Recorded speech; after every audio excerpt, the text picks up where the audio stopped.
સુરત જિલ્લા કોંગ્રેસ દ્વારા ઉલપાડમાં નાયબ ગેરકાયદે ઝીંગાના તળાવો અને સરકારી ગોચર જમીન પર દબાણો દૂર કરવા કલેક્ટરને આવેદનપત્ર આપવામાં આવ્યું।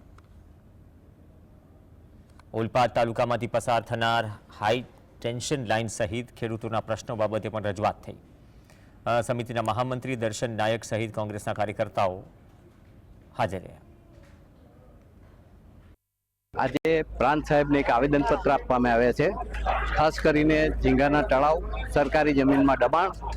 સરકારી જમીનના દબાણની વાત કરીએ તો ઉલપાડ તાલુકાના કેટલાક ગામોમાં સરકારી ગૌચરની જમીનમાં ખેતી પણ થાય છે, છતાં સરકારી તંત્ર એની સામે કોઈ જ પગલાં લેતું નથી। કેટલીક તો ગ્રામ પંચાયતો સરકારી જમીનમાં દબાણ કરેલ છે, છતાં એની સામે કોઈ જ કાર્યવાહી થતી નથી કે તલાટી આ દબાણનો કોઈ રિપોર્ટ સરકારી તંત્રને કરતો નથી। જોઈ શકો છો 52 જેટલા ગામોમાં પાવર ગ્રીડની લાઈનો 4 કંપની દ્વારા બિછાવવાની જાહેરનામું પડી ગયું છે। આ અનુસંધાનમાં ગેરકાયદેસર રીતે આ તંત્રને અધિકારીઓના મેળાપીપણામાં ખેડૂતોની જમીનમાં ગેરકાયદેસર પ્રવેશ કરીને આ ટાવરો ઊભા કરી દેવાની ફરિયાદ સુરત જિલ્લામાં પણ ઠેર ઠેર જગ્યાએ જોવા મળે છે।